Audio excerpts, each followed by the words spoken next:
reminder that this session is on the record. If you'd like to if you'd like to ask a question, please raise your hand in Zoom. And before I fumble over another line, I will turn it over to Dr. Christ. Good afternoon, everyone. For those that are joining us for the first time today, I'm Dr. Cara Christ. I'm the director for the Arizona Department of Health Services, and I thank everyone for taking time out of their Friday to join us today. As usual, I will give a brief presentation and then I will turn it over for questions.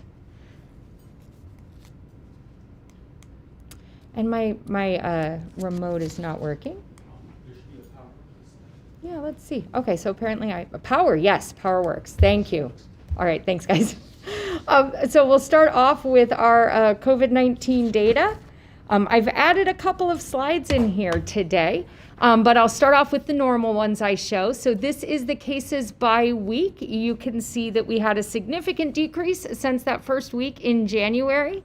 And we've continued to decrease. We currently have plateaued. We're seeing minor increases, but right now they're staying relatively stable. It is something that we are watching. As well as this is our epidemiologic curve, or our epi curve. So this shows the cases per day by collection date. And then you can see the 7-day moving average, which is that red line. And then all of the important events throughout the pandemic are indicated on the at the certain points on that graph. Those that are in red are still in place. So you can see that as of March 24th, all Arizonans are currently eligible for vaccination. That would be Arizonans who are 16 and above. But again, we continue to monitor our cases each day and what our pandemic trend is looking like. Percent positivity is an important indicator because it does tell us about the spread in the community. This one's a little different than when you go to our laboratory services page on our dashboard. What you can see here is this is the total number of tests that are performed on our website. It shows it by unique Arizona patients. But you can see that when we look at the unique Arizona patients, which are indicated by the gray portions of the bars, you can see that those tests account only for about 50% of the total tests that are being run in Arizona. And a truer picture of the percent positivity as we've continued to move through the pandemic is our percent positivity based on the total number of tests performed, because many Arizonans are getting multiple tests or are doing routine surveillance of themselves either for work or for their own personal knowledge. And you can see that our percent positivity has increased slightly. It is seeming to level off around 3 to 4%, but we continue to monitor that as well. After the big decrease since the beginning of January. I usually just talk verbally about what we're seeing in our hospitals, but I just wanted to show the slides of some of the data that we monitor here. So this is the number of inpatient beds. When you look at the orange, those are inpatient beds that are taken by COVID patients. The blue is beds that are taken by non-COVID related patients. And then the gray beds at the top are those beds that are available from a inpatient or a medical surgical bed perspective. The same thing with our ICU beds. When you look at the orange, again, those are ICU beds that are currently occupied by COVID patients. The blue are ICU beds that are occupied by other patients that do not have COVID. And you can see that the gray bars are the available ICU beds. We're seeing the same kinds of trends when you look at our COVID-like illness syndromic surveillance. So we've been utilizing this metric throughout the pandemic. It's one of the consistent metrics we've had.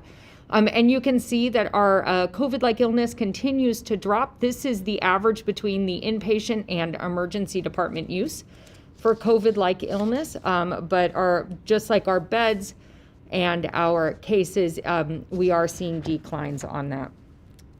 So now I'll talk a little bit about vaccine distribution, and then we have some exciting announcement this week.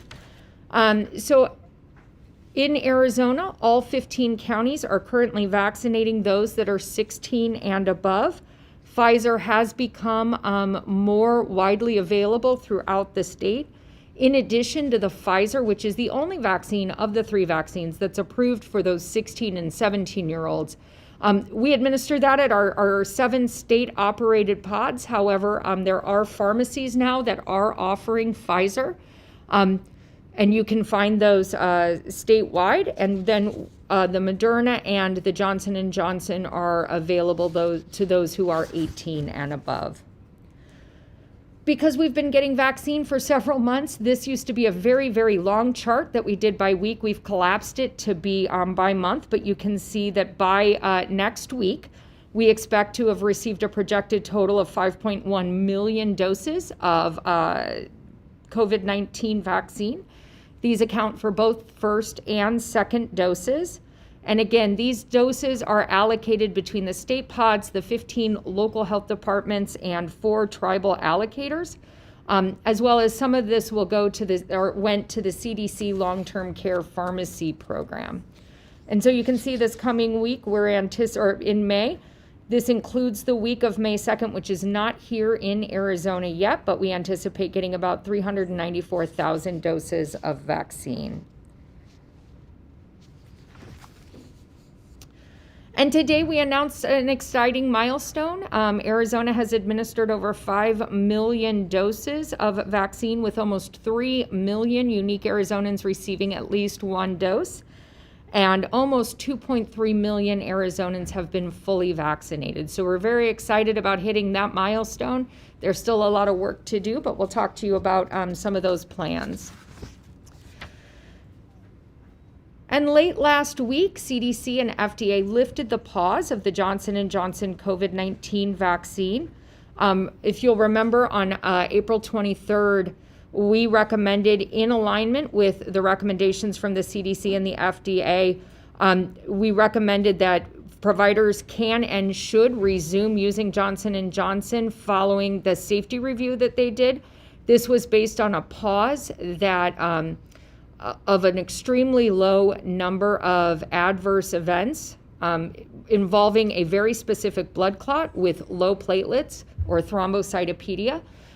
They wanted to pause. They wanted to be able to review additional cases if they were out there. And they also wanted to be sure that providers had the information of what to look for and how to treat this specific syndrome, which they are now calling thrombocytopenia syndrome. These cases occurred primarily in females that were between the ages of 14 and 49. Based on their evaluation, they felt that the vaccine was safe and effective and able to be resumed in the United States. You can find out more about the robust federal safety monitoring that they perform. Adverse events get reported through VAERS, and those that have received the vaccine get the opportunity to enroll in VSafe, which is a vaccine monitoring program that you can do through your phone or other mechanisms to let them know how you're doing after you received the vaccine. So that was exciting news, because the Johnson & Johnson is that 1-dose vaccine and is an important component for reaching our rural areas and some of our hardly served areas, and those individuals that would be difficult to find for a second dose.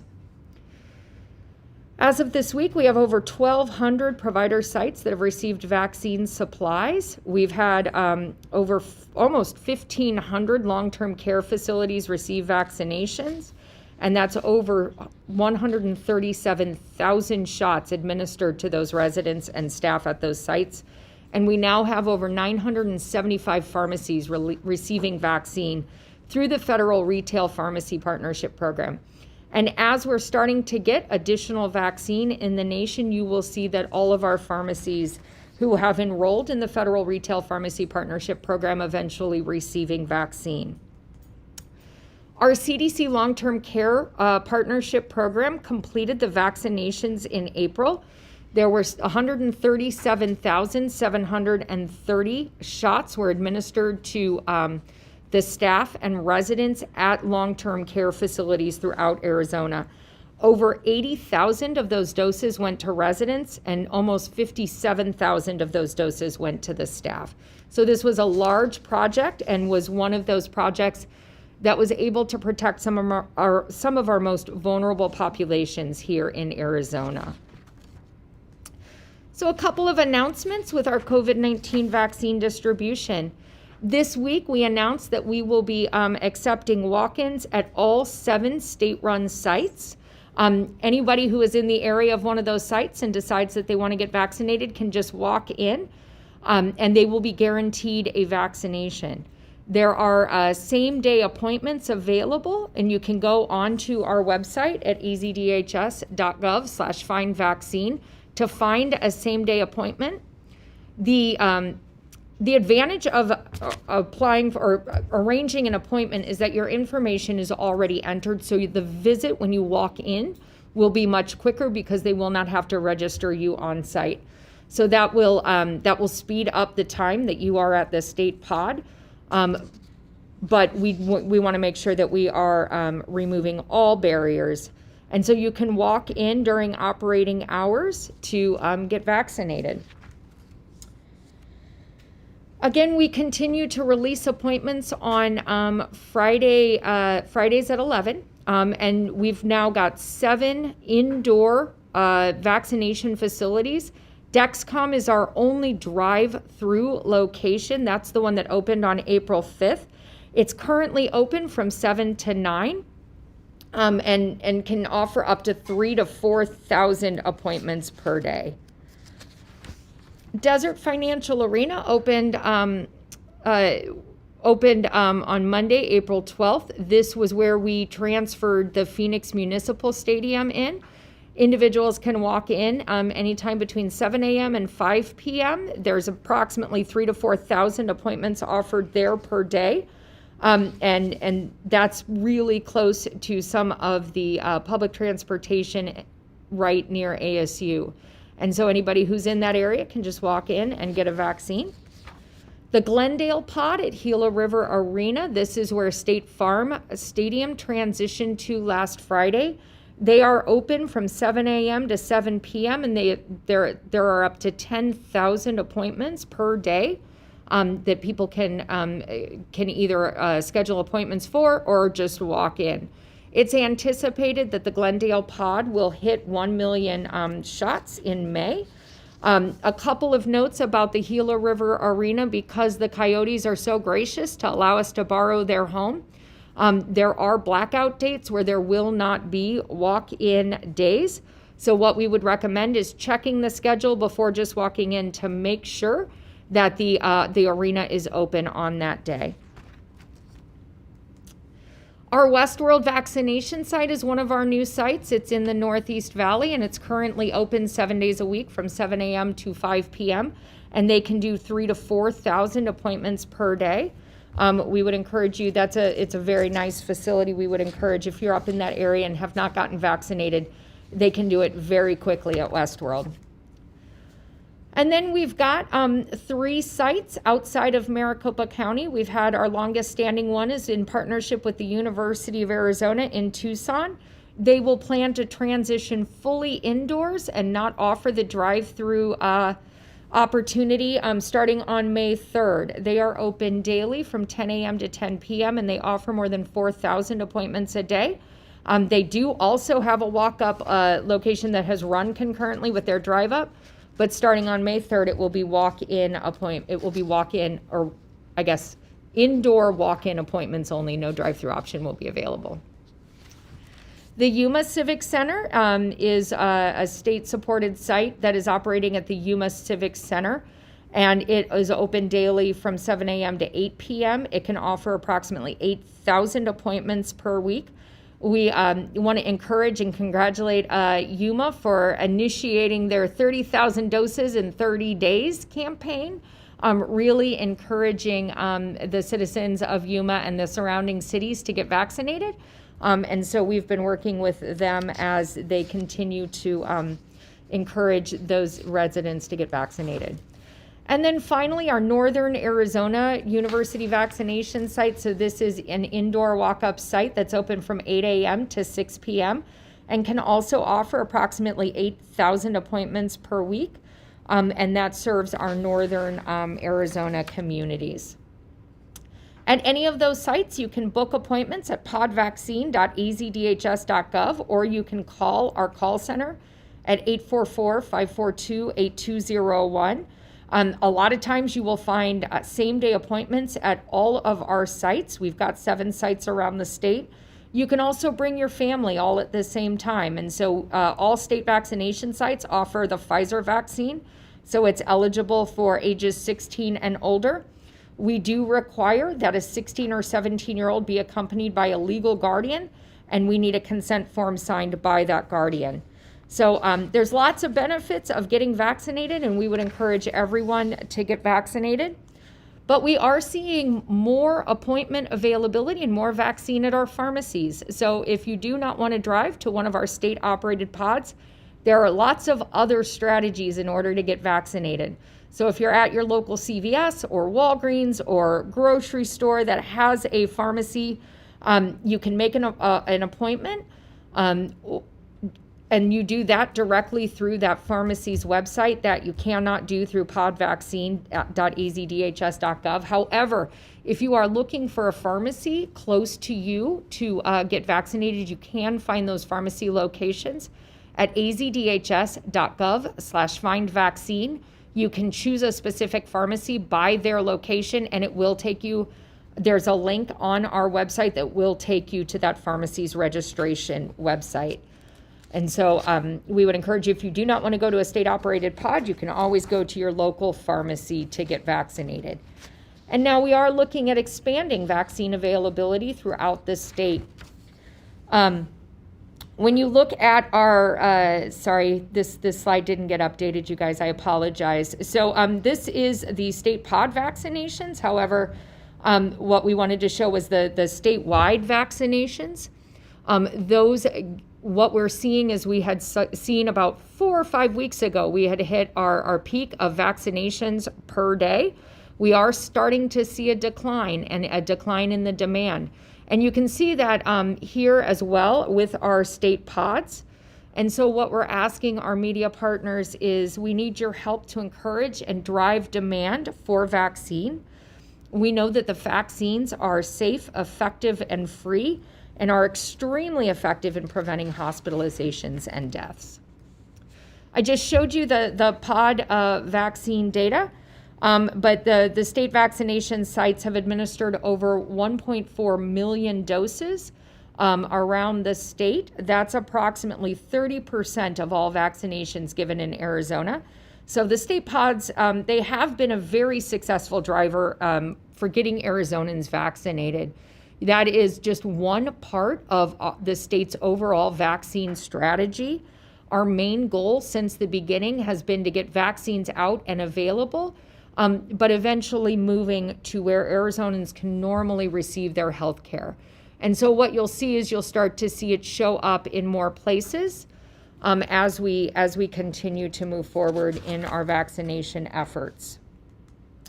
So like I said, federal retail pharmacies can vaccinate people age 16 and over if they have the Pfizer vaccine. There's over 975 pharmacy locations in Arizona currently receiving a federal allocation of vaccine. And as that continues to expand and as more and more pharmacies will have over 1,000 retail pharmacies that we will be able to provide access to vaccine around the state. One of the announcements we announced today is that providers can directly order vaccines starting next week. So on May 3rd, ADHS will enable eligible providers to order the Moderna vaccine directly from ACES without needing an allocation from a local health department. We are anticipating that more than 100,000 Moderna doses will be available for direct ordering during the first week. And so we're very excited about that. This will be open for eligible onboarded pandemic vaccine providers. And so if a provider wants to become a vaccinator, they can go to our website. They do need to complete the ADHS onboarding tool. That is a federal requirement in order to be a pandemic vaccine provider. There are certain requirements that they will have to meet. Our immunizations program office will help walk them through that. Once they are approved, they'll have access to ordering Moderna vaccine in our ACIS, which is the Arizona State Immunization Information System. That's our immunization registry, but it also does all of our ordering and inventory. And so you can find more information available at our websites on how to become an onboarded provider. For community-based vaccination events, that is something that we continue to work with our local county health departments as well as community providers. You will see more community-based events and faith-based organization offering events so that we can continue to increase vaccine access. So for example, Pima County is partnering with FEMA to offer mobile vaccination units. Those will start Monday and will provide high-risk populations with access to vaccine. In another example, multiple counties are partnering with the University of Arizona's mobile clinics to reach out to migrant farm workers and other underserved areas. This week, we held a telephonic town hall with the areas of around Yuma, so the Yuma, San Luis, and Somerton areas. We hold those town halls both in English and in Spanish. Last week we held one for Districts 7 and 8, and I apologize that didn't get updated on the presentation. And we will continue to expand that direct outreach. In addition to the teletown halls that we conduct, we are also doing yard signs, geofenced social media messaging, and direct messaging to those communities to encourage them to get vaccinated. We talked a little while ago about the opportunity that we were partnering with Ability 360, Passport Health, the Arizona Commission for the Deaf and Hard of Hearing, Special Olympics, and the ARC of Arizona to offer a vaccine event for our disability community. The weekend of April 10th and 11th, over 1,600 Pfizer shots were administered. This weekend, we will be offering the second dose for those individuals. So to find out more information, you can go to Ability 360's website. But that's just one example of how we're reaching out to other communities. So other announcements, what we have been identifying is that fewer routine childhood immunizations have been given during the pandemic, and vaccines are a very, very important component for keeping our communities safe. And so CDC is calling May through June a back-to-school sprint. 738 of the nearly 1,200 onboarded pandemic providers currently indicate that they have the ability to serve pediatric patients. We want to make sure that not only are they getting their COVID vaccine when it becomes available to them, but that they are fully vaccinated and up to date on their immunizations. You can find additional vaccine locations. There are the state vaccination sites are available to vaccinate those that are 16 and above, but as we get it into more and more providers' offices, there will be more opportunities for our parents to get their kids immunized. This week, CDC released updated guidance for fully vaccinated individuals. And that includes now that fully vaccinated individuals can do certain outdoor activities without wearing a mask. And that includes things like walking, running, biking, or hiking outdoors with members of their household, attending small outdoor gatherings with fully vaccinated family and friends, or a mixture of fully vaccinated and unvaccinated individuals, and dining at outdoor restaurants with individuals from multiple households. They still recommend that you wear a mask if you are going to be at an outdoor event, such as a sporting event where there's going to, or a concert where there's going to be large numbers of people that you don't know. But this was encouraging because this is just one more step to returning back to normalcy. We would still encourage those that are unvaccinated to get vaccinated. The more people we can get vaccinated, the safer our communities will be. And there still are instances that even if you are fully vaccinated, that we recommend wearing your mask, especially when you are indoors with people that you do not live with. But that was very exciting. We have a blog that you can read about these updated CDC recommendations at azdhs.gov. The other exciting news was we knew that the clinical trial data showed a really successful effectiveness against hospitalization and death. However, sometimes that clinical data does not translate over to the real world. So we were very excited to see that real world data shows that the vaccination is highly effective in preventing hospitalizations. And so the CDC released a MMWR article this week that says that the effectiveness of the vaccines in preventing hospitalizations in individuals 65 and older for COVID-19 associated hospitalizations is 94% for fully vaccinated individuals and 64 to 65% for partially vaccinated individuals. And this real world data was consistent with what they saw in the clinical trials. They only did these clinical trials with patients who had received Moderna or Pfizer because these started being conducted prior to the release of the Johnson & Johnson vaccine. But it is very, very encouraging news. As of today, over 80% of Arizonans 65 years and older and nearly 60% of those 55 and older have been vaccinated with at least one dose in Arizonans. So this is really, really good news. We've still got more work to do to get all of them vaccinated, but highly encouraged that hopefully we are preventing a large number of hospitalizations and deaths in those that are at more risk for those bad outcomes. And thank you for joining us. With that, I will turn it over to Steve for questions. The first question is from Howard Fisher. Hi, Howie. Good afternoon. That's why I get in line, so I come up here. Let me ask a quick technical question first. You mentioned in terms of the doctors getting the Moderna. Is that from CDC or is that from ACIS? So they will order through ACIS. This is the similar program that our Vaccines for Children providers do. So this is how the federal government allows you to order through their program. So what they will do is they will just go into ACIS, be able to order up to 200 doses of Moderna. If they've got a special event, they can just let us know and we can increase that amount, but they will be ordering it from ACIS. Okay. What took so long? I mean, I know the governor issued an executive order in December basically saying we don't want doctors to have, in fact, it's allowed you to seize other doses that may have gone to somewhere else. We've seen the charts that show a steady decline in the number of vaccines being put in arms at state-run sites. What took so long for you to finally ease up and say, well, maybe there's an alternate method?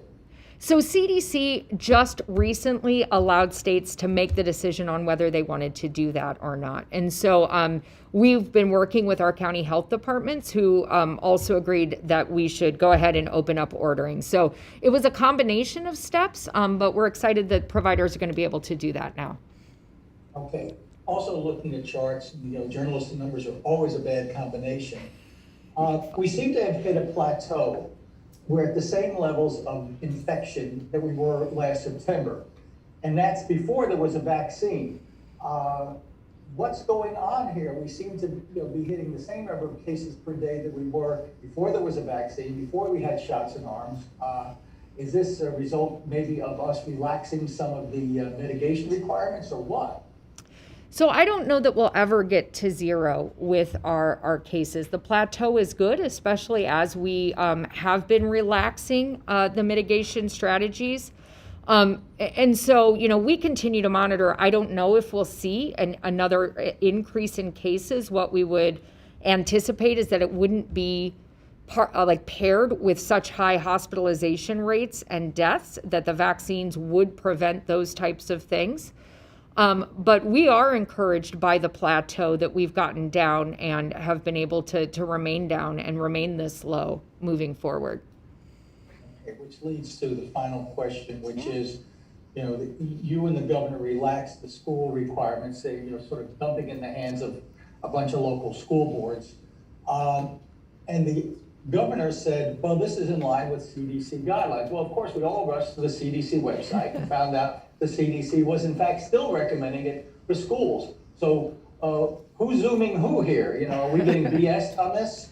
No, so I think that there's a difference. So while the mandate requirement changed, the recommendation never did. So we are allowing the schools, our recommendation is that schools should be using masks as part of that layered mitigation strategies in the CDC guidelines.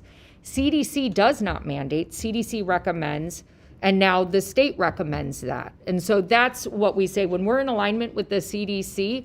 We don't have a mandate, but that recommendation still remains. But it was always a CDC guideline. Nothing changed at the CDC, yet the state changed and created this horrible situation for school boards. Why did you do that with only a few weeks left in school? Well, schools have had the opportunity to make the decisions about whether, we didn't mandate whether they were in virtual, in person, or hybrid. I mean, that was always a recommendation. Then we adopted the new data elements that they did, and then we were getting a lot of feedback about mandating, not mandating, allowing schools to decide from parents and from the community. So then we did say, we are just adopting the CDC recommendations. The school boards can decide for themselves on whether or not they want to have masks. And you would get the Johnson & Johnson vaccine even though you're in that women's age group? I know you're fully vaccinated. Yes, actually, I would get the Johnson & Johnson if that was the vaccine administered or offered to me and I was unvaccinated. I'm not one that wins the lottery. It's a really, really small risk.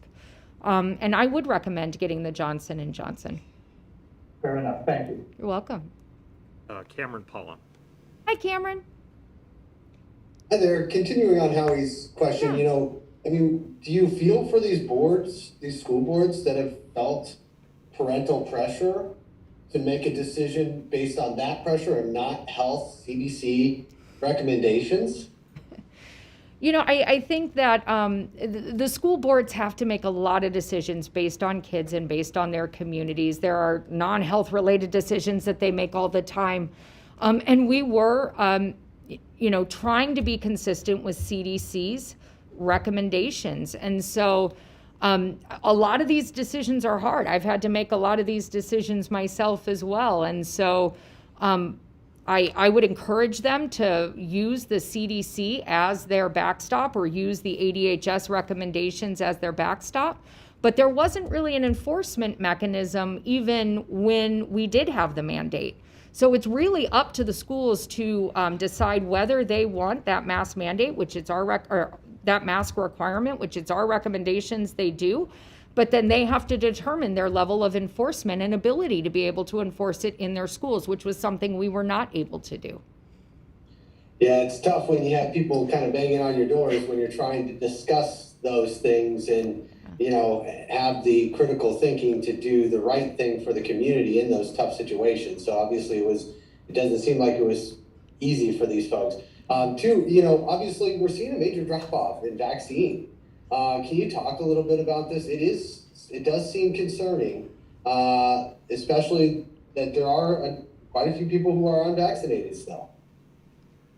Yes, so, we continue to monitor the number of vaccines that are given each day. We are seeing that now the supply is meeting the demand. There are plenty of appointments at state-operated pods. There are plenty of appointments that we hear of in our retail pharmacy partners. And so now we knew that, those that were very, very motivated to get the vaccine were going to do whatever was needed, even if that was driving to Glendale at 3 a.m. in the morning to get that vaccine. We knew that was kind of our low-hanging fruit in Arizona. As we've, kind of gone through that population, now we know we've got individuals who still probably are willing to get the vaccine, but may be busy. And now we have to make it more convenient, more in, the areas where they live, work, and play, at their grocery stores, at their pharmacies. So you'll see that start to open up when they go to see their physicians. That will open up starting next week. And then more and more of those community pop-ups by trusted healthcare providers. And so we'll be working on that as well as additional messaging. But we would like to continue to see the number of Arizonans getting vaccinated continue to increase. And so because we do want to hit that herd immunity. One more question. Talk about the mobile clinics. So that's going to be an important part to reach communities. Can you talk a little bit about how those work, where they'll be, and who they'll be targeting? Yeah, so we are working with the county health departments, and they actually might be better than me explaining where and when they are. We do know that FEMA is working with Pima County to initiate 2 mobile clinics. It will go to 10 locations around Pima County, and that will be starting on Monday. We also know we've been working with Maricopa County and Cochise County and Yuma. They've been working with the University of Arizona, has a mobile clinic that has gone out. They've actually had this really cool mobile clinic for a number of years now. And they would go do health screenings and health checks to migrant farm workers and out in rural areas. Now they're offering vaccine through those mobile areas. So some of the county health departments are taking them up on their ability to do mobile vaccinations. I know that the NAU pod has also started utilizing some of the vaccine to provide mobile clinics to rural areas or into other areas that may not be able to access the state-operated pod and provide vaccine in there. I don't have specific locations, but those county health departments definitely do. Thank you. You're welcome. Next is Bud Foster. Hi, Bud. Hello there, Dr. Chris. Thank you very much for doing this. We really do appreciate it. Nice to talk to you again. We keep hearing that this is not over yet, and I think most everybody agrees with that. When you see what's going on in India and all of the pictures that we see on television now, with the record number of deaths in South America, what do you think? What's your concern? You know, I think there's always a concern, especially when you're dealing with an infectious disease like COVID-19. I mean, we're watching for the variants. We're monitoring on a daily basis our case numbers, our hospitalization rates. I think, you know, what I'm reading about going on in those areas is horrific. And we certainly don't want to see that here in the United States. And I think in the United States, we're very fortunate. We have the tools that we need. You know, we know that wearing a mask, staying physically distant, staying home when you're sick will help prevent the transmission. And we have a highly effective vaccine that reduces the occurrence of hospitalization and death. We now have ample appointments. There's adequate capacity to go get vaccinated. And that will prevent what is going on in India and those other areas. And so that's why we are strongly encouraging everyone to get vaccinated. Might also induce some people to get vaccinated as well. And just one final thing here. Where are we right now? Where do we stand? Because I know you said the cases are ticking up a little bit. It's been 5 weeks since everybody has now been eligible to get a shot, but yet we're at that plateau and things are not decreasing. Where are we and where do we stand in this pandemic in the state of Arizona right now? Oh, goodness. That is a really great question. Where I would hope we would stand is that potentially, you know, we continue to get people more and more vaccinated. I think we may see another increase in cases, but hopefully won't see the hospitalizations and deaths. What I would hope, and again, I keep asking FEMA for my crystal ball. I haven't gotten one yet, but is, you know, we might see a steady increase in cases, but as we get more and more people vaccinated, come at the end of the summer or beginning of fall, we hopefully will reach some herd immunity. And then this would become like just another infectious disease that is with us, like the common colds or, you know, the influenza that returns every season. However, you know, I watch, just like you guys do, what goes on in other parts of the world and other states. And, you know, also know that we could have another increase like Michigan or like India. And that's why we're trying to do everything we can to get access to the vaccines, which is really going to be our best tool for preventing things like that. So hopefully we're on a plateau that, you know, may increase and may have more cases, but people aren't necessarily being hospitalized and dying from it. But we still could be facing another surge. And that's what we're watching for every day. Thank you very much. Thanks, Bud. Christina Duran. Hi, Christina. Hi, Dr. Chris, thank you so much for taking the time. So actually, following Bud's question a little bit, reaching herd immunity, how feasible is that without vaccinating children? Right. So that's a really great question, because we do know that we have got a lot of children, and especially with things like influenza and those, they tend to spread disease. But what we're hoping is that by mid-May, Pfizer will have approved vaccination in 12-year-olds and above by the FDA, that their EUA will include that. And so with that, what we would hope is that we would see another significant increase in people getting vaccinated for a couple of weeks. We anticipate that there's about 320 to 400,000 more Arizonans that would make eligible for vaccination. Without having it all the way down to the population, that makes it a little bit harder, because we want to have about 70 to 80% of those of the community vaccinated. So we continue to watch to see what our drug manufacturing partners are doing and what they're submitting for approval. But that does make it a little bit more difficult, because when you're talking of about 7.3 million, 5.5 million of those are 18 and above approximately. And so you've still got a large portion of the population that's under 18 and could continue to spread. And then can you talk a little bit about how maybe the doctor's offices and clinics could address vaccine hesitancy? Do you think people would be more willing to get vaccinated if it came from their doctor? So based on our community listening sessions, people indicated that a recommendation from their healthcare provider, that would be one of the things that would drive them to get vaccinated. So they trusted their healthcare provider, and then those that they personally knew who had already gotten the vaccine. And so we do believe that if somebody's there on their annual checkup and it is recommended by their healthcare provider, and somebody can answer, that healthcare provider can answer questions that individual may have about, how safe is the vaccine? What would the side effects be? What are the risks associated with it? And a lot of people have very specific medical conditions that they want to know how the vaccine is going to impact that, or how COVID's going to impact that.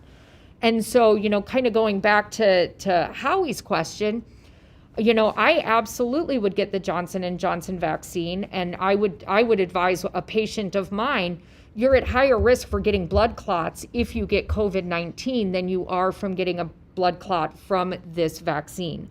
And so, hearing those types of facts from your healthcare provider who is actively encouraging you to get vaccinated, and by the way, they have the vaccine, we just go in the next room and get it, could be a major driver for getting some of those that just want more information about the vaccine in order to get it. I think it would be a big help.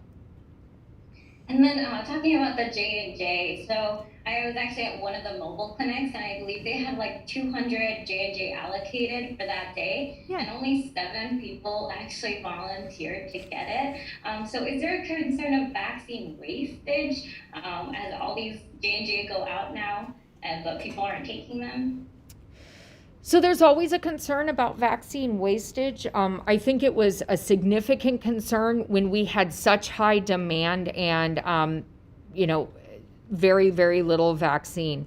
However, once you draw it up, the Pfizer really is the one that has that really strict, like once you redilute it, or once you dilute it, you have like 6 hours to use it. The other ones have longer time frames and are a little bit more user-friendly, which is why they're better suited for mobile options. And so the providers, that's part of the onboarding processes. They learn how to, they have to learn how to manage the vaccine and how to store it and utilize it and use it properly and report wastage. So hopefully they're taking those steps to prevent the wastage. Thanks so much. You're welcome. Alex in Tucson. Hi. Hi, thank you for taking the question. So on the dashboard for, I think, the entirety of the vaccine administration, the life of the vaccine administration page, there's been the clause that says, due to the phased approach of vaccine distribution, demographics presented here are not yet expected to align with general population demographics. So now that those 16 years and older are eligible, what's holding the state back from seeing those demographics align? And when do you expect the race and ethnicity demographics of overall vaccine distribution to align with the general population's race and ethnicity demographics? So that's a really good point. That probably should come down off of our website. I'll talk to the team. But now that we are vaccinating the general population and we've had multiple weeks where that everybody has been eligible, that disclaimer probably should come off of our website. Okay. And then when do you expect to see those demographics align with the general population race and ethnicity demographics? Yeah, so, those are some of the things that we're working on now. I don't know that I have an anticipated timeline, if ever, that it will exactly match the demographics of the state. There are some caveats to the data. One would be not all IHS and federal facilities are reporting to us. So I don't know that our Native American demographics will ever fully match the Native American demographics for the state. And we know that we've got vaccine hesitant populations. And so while we're working with the leaders of those communities to really increase messaging and to increase, the communication and the encouraging of getting the vaccine, I don't know that they ever will meet the state demographics for those. But we continue to work to increase, especially among our hardly reached and underserved areas, to get them vaccine and to increase access in those areas. Okay, and what sort of strategies is the state promoting or using to move closer to that alignment? Yeah. So some of the things that we're doing is we're working on highly targeted communication campaigns in areas that we know have low vaccination rates but have been hit hard by disease. So we've recently initiated a campaign in Yuma where there will be very similar to the 85009 zip code, where we are doing telephonic town halls in both English and Spanish. We are doing door-to-door canvassing, yard signs, geofenced social media in both English and Spanish, and driving them to English and Spanish versions of our website. And so what we hope to see similar results in our Yuma area that we saw in our 85009, but we've also expanded that same program to Phoenix City Council districts 7 and 8. As well as we will be working in southern Arizona and in the Mesa area to do these same types of strategies. And then we're also working with some of the trusted leaders. So to offer in-community pop-up events. And so we've been working with like Arizona and Equality Health. They've been offering in the community vaccination events for the last few weekends, working with our county health department partners to offer additional community events as well as those mobile strategies.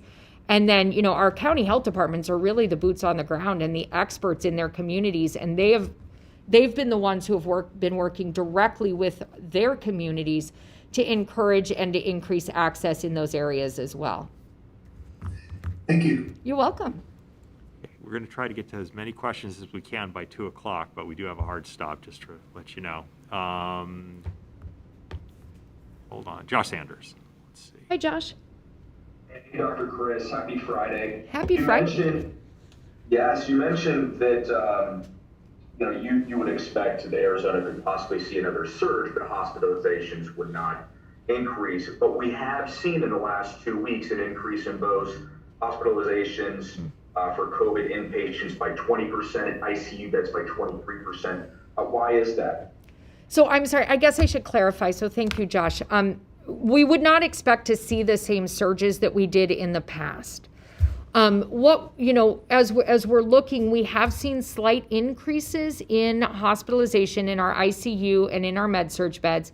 we know that everyone's not vaccinated, and we do know that there is, there are COVID-19 is circulating in our communities actively. We're monitoring that. What we're also seeing is that we've got that younger population that is not as vaccinated as our older population. And really, our older population is the more vulnerable. So that's what we targeted first in getting the vaccines to them, to prevent those really, really high rates of bad outcomes and death. But now we're starting to see, that younger populations are being hospitalized.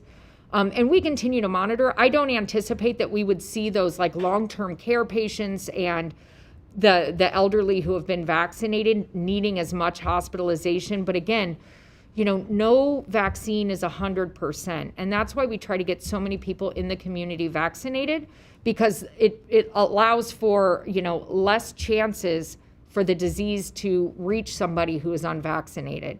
But we will continue to see cases and hospitalizations, just hopefully not to the same magnitude that we have before. Outside of the vaccine, though, could this be a consequence of lifting those safety mitigations, variants of the virus, anti-maskers, increased capacities in bars and restaurants? So, as the community comes back together, we will see transmission. That's part of how this virus transmits. What I would recommend is everybody knows what to do to prevent COVID-19, and everybody has access to the tools to prevent it. So when I go out, I still wear a mask. I don't go out as much as I probably used to. I do try to stay away from people more, that I don't live with, but as an introvert, that kind of makes me a little bit happy. And I also have been vaccinated. So I do know that hopefully if I get COVID-19, it's going to prevent me from being hospitalized or potentially even dying. But we would encourage every Arizonan to continue acting like that until everybody, until we reach herd immunity, which is still going to take us a little bit. But we do need Arizonans to help, get up there to herd immunity. Those that haven't been vaccinated, we highly encourage them to get vaccinated. I'm with you as an introvert, but does the state bear any responsibility for lifting those mitigations? Does the state bear any responsibility? I think it was difficult without the enforcement. We got to the point where we were able to vaccinate. Some businesses still do require it. But even with the mandates and the requirements, individuals were not wearing masks, and it was not being enforced except at the types of facilities, those very select facilities that we were, requiring to have those mitigations. And so I think that it's, people have the tools we know how to prevent COVID-19, and people just need to take the steps to do that if they feel that they're at high risk for COVID-19. Last question. You've seen the success from our Native brothers and sisters in the Navajo Nation. They are over 50% of adults fully vaccinated. Are there lessons that we can learn from them? And when, you kind of answered this, but when do you expect, I know you don't have a crystal ball, but do you expect Not yet. to reach that herd immunity? Yeah, so, we're hoping that we'll be able to reach herd immunity by the end of summer, beginning of fall, and return back to some kind of normalcy. Our Native partners, and this just isn't in COVID-19, but our Native partners do a very, very good job of having high vaccination rates. IHS does a really nice job with vaccinating. And so because our federal partners knew that they were at such high risk, IHS got their own allocation of vaccine. And then we were including those counts as well in county health departments that had substantial tribal presence in their counties, because we also know that tribal members can receive care off the tribe or at non-IHS or 638 facilities. And so, really opening up that opportunity. But they were highly vulnerable to bad outcomes with COVID-19. And so again, that was one of the reasons that they were prioritized. But I'm really, really glad that they've got such high vaccination rates, because that's very important. Thank you. Yeah. Deborah Dale. Hi. Can't hear. Got to unmute. You might be on mute. We're gonna try again. All right, I'm going to move on to. Okay. There we are. Hello. Hi. Here I am. I am so sorry. Hello, It's okay. Dr. Christ. I am just curious. First of all, most of my questions have been answered. Thank you, fellow reporters. But do you think we will make herd immunity? We're at 40% vaccinated, and demand has dropped off drastically for the vaccines. And there are a lot of vaccine hesitant people in our state. Do you truly think we can reach herd immunity, or are we just going to be faltering and then the variants are going to come in and all bets are off? I'm hopeful that we can reach herd immunity. You know, I think we've always been, I think that's always been a worry that we wouldn't reach herd immunity, and that's why we are taking such an active role in getting PSAs out there and education and working, you know, with our local health departments and community providers, because we understand the importance of vaccination, especially in this context and especially with things like variants that could come up. Luckily, the vaccines appear to be working against the variants that we see circulating in Arizona, but we know that that's what viruses do. They mutate. And so we want to make sure that Arizonans are protected, but it's always been a worry, even before the vaccines were here, on if we could reach herd immunity. But we're, you know, when you look at our eligible Arizonans, you know, that I think that 40% is out of the full population of Arizonans, and so we are a little bit higher when you look at those that are eligible. And when we do get approval to do the 12 to 15, that's going to open up another group that has demand that has not been eligible for the vaccine just yet. So we will continue to encourage and work and try to get around some of the reasons why people are hesitant about receiving the vaccine. And hopefully, as those individuals see trusted friends and loved ones getting the vaccine and still being safe, hopefully that will encourage them to do it too. Out of curiosity, you opened up new appointments today. As of Monday, you still had 60,000 or so available at state sites. Did those ever run out, or did we still have an excess when we opened up the new ones this morning?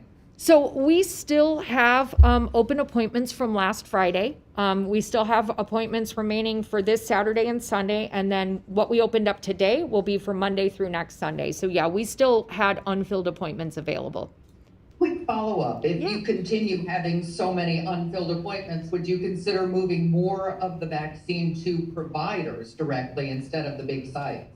So we continue to monitor for the need for the mass vaccination sites. It's been a really successful strategy for quickly vaccinating individuals, but it's not our long-term strategy. So yes, we would be looking at when are they no longer effective. You know, right now we're still giving lots and lots of first and second doses in Arizona, but we'll continue to monitor. I think we're releasing over 100,000 doses this week that will become available to providers, and we'll keep adding to that. And hopefully also, I think one important message and an ask from the department, you know, to encourage providers that aren't onboarded to get onboarded so that they can offer vaccine directly in their offices. Is there an easy link for providers who may be listening? We can send that to you. I don't know if there's a shortened URL on that. Is there, Steve? There is. Hold on. He's gonna get it for me. We do, and it is on our website, and there is a step-by-step process. A lot of pediatricians, because they're already in the Vaccines for Children program, which is the same type of federal program, would meet the requirements if they're not onboarded. They just have to show that they know like about the COVID-19 vaccine and that. But we need adult providers to get onboarded. Do you have it, Steve? azhealth.gov/vaccine provider. So it's azhealth.gov/vaccine provider. It's in the release if you need the link. That's easy. Thank you. You're welcome. Okay, we're right at 2:00. I'm sorry to those we couldn't get to. We did our best, and everyone have a great weekend. Thank you, Dr. Christ. Have a good weekend. Thank you.